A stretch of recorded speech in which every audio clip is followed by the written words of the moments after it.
बिस्मिल्लाहिर्रहमानिर्रहीम। अस्सलामुअलैकुम। नाज़रीन कराम, नई वीडियो में आपको खुश आमदीद कहते हैं।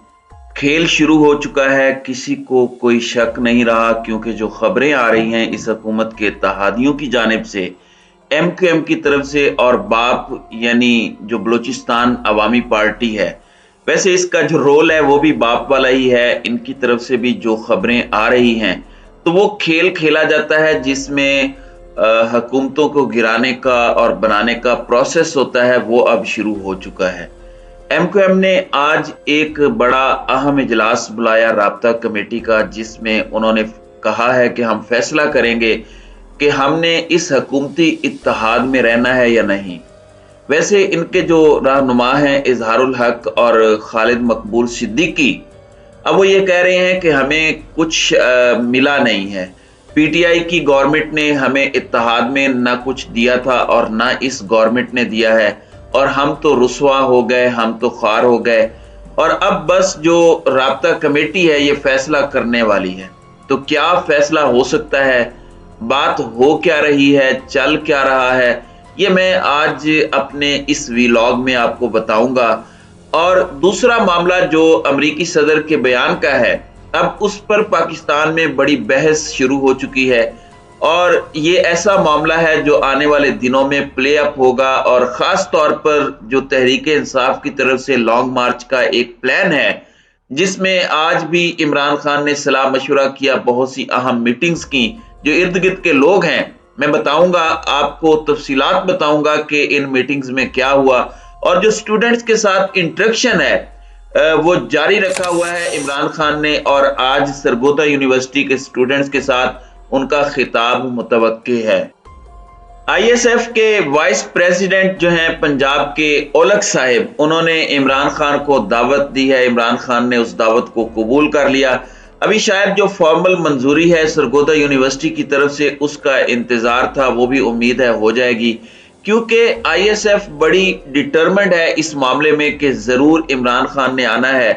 तो पॉलिटिकल एक्टिविटी चल रही है। और एक और जो बड़ी इंपॉर्टेंट डेवलपमेंट है, क्योंकि उसका ताल्लुक सहाफियों से है, सहाफत का बड़ा इंपॉर्टेंट रोल है आजकल। खास तौर पर इस वक्त पाकिस्तान में जो मुख्तलिफ मीडिया आउटलेट्स और मुख्तलिफ सहाफी हैं, उन्होंने मुख्तलिफ पोजीशंस ली हुई हैं। और एक बड़ा एतराज इमरान खान पर किया जाता है कि वो सहाफियों को लिफाफा कहते हैं। तो खान साहब ने कल नेशनल प्रेस क्लब इस्लामाबाद और Rawalpindi Islamabad union of journalist के एक डेलीगेशन से मुलाकात की। सवाल जवाब हुए तो उसमें एक तो गरीदा फारूकी के हवाले से गुफ्तगू हुई, फिर जियो टीवी ने उसे तोड़ मरोड़ के पेश किया, और जो है सलीम साफी साहब, उनके साथ भी उनके चैनल ने जो किया है मैं आपको वो बताता हूं, और फिर मैं पूरा एनालिसिस देता हूं MQM पर। कल की गुफ्तगू में इमरान खान ने कहा कि मैं जो सारे पाकिस्तान के सहाफ़ी हैं उनको लिफाफा सहाफ़ी नहीं समझता, मैं सिर्फ सलीम साफ़ी के बारे में बात करता हूं। अब ये उन्होंने बात की। पाकिस्तान के किसी मीडिया ग्रुप ने इसको इस तरीके से रिपोर्ट नहीं किया, लेकिन एक ग्रुप ने किया। और वो ग्रुप कौन था? वो सलीम साफ़ी का अपना ग्रुप, जियो जंग ग्रुप। जियो ने ये हेडलाइन चलाई कि इमरान खान ने कहा कि मैं तो सिर्फ सलीम साफ़ी को एक लिफाफा सहाफ़ी समझता हूं।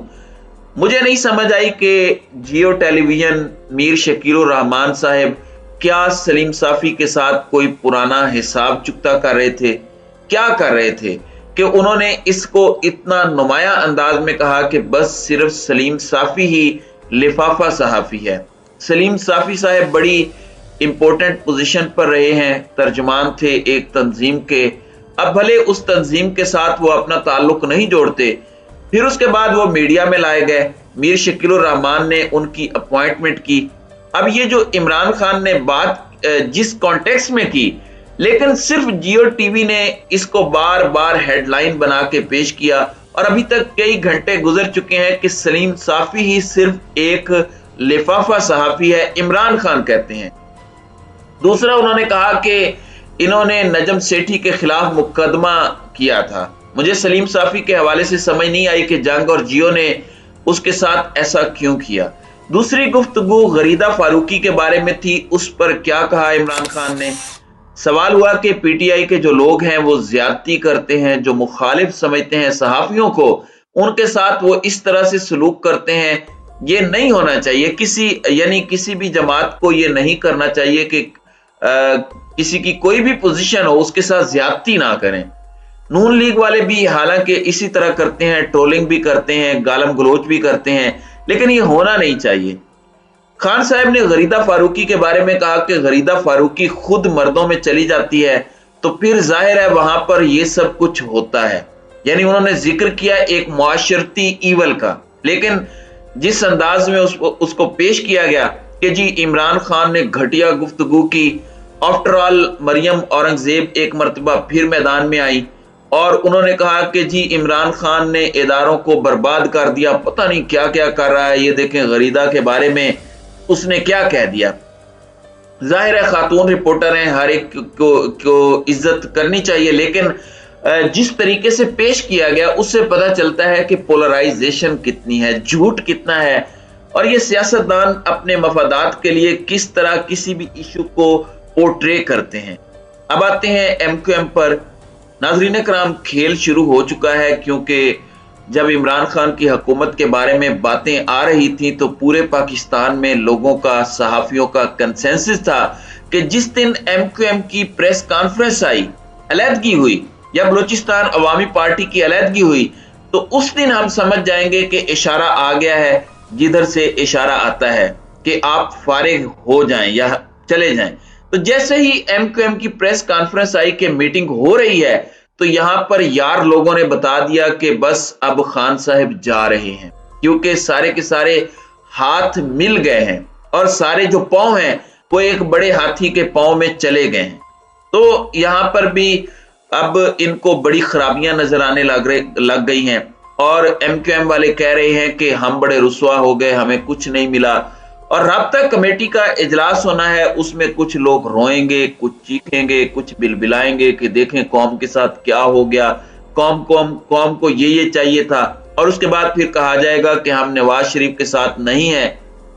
और शायद यही वक्त होगा जब सदर पाकिस्तान कह सकते हैं कि आप एतमाद का वोट लें। शहबाज शरीफ या नून लीग के किसी बंदे से अगर ये तवक्को की जाए कि वो इस्तीफा दे देंगे, ये देखकर कि उनकी अक्सरियत खत्म हो गई है, तो जो ये तवक्को रखते हैं वो जरा अपनी सोच को रिविजिट करें और बेहतर करें, क्योंकि ऐसा होगा नहीं। मैच आखिरी बॉल तक जाएगा। दूसरी जमात है बलूचिस्तान अवामी पार्टी, वो भी बिल्कुल अब नाराजगी के दहाने पर है। खालिद मक्सी को मैं सुन रहा था और भूतानी साहब भी शामिल हैं।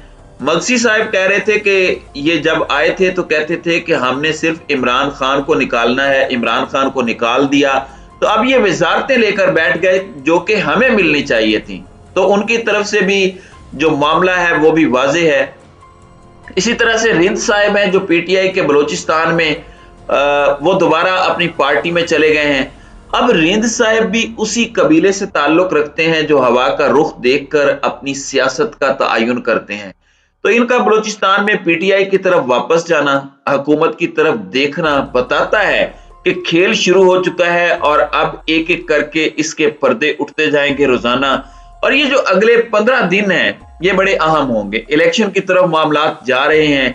खान साहब भी पूरी तैयारी किए हुए हैं, डरा रहे हैं और कह रहे हैं कि अगर लॉन्ग मार्च शुरू हो गया तो फिर गेम किसी के हाथ में नहीं रहेगी। तो ये बड़ा इंटरेस्टिंग सिनेरियो बन चुका है। देखते हैं आइंदा चंद दिनों में क्या पिक्चर बनती है। तो नाज़रीन कराम, आपकी इस वीडियो के हवाले से क्या राय है? आप अपनी राय का इजहार कमेंट सेक्शन में जरूर कीजिएगा।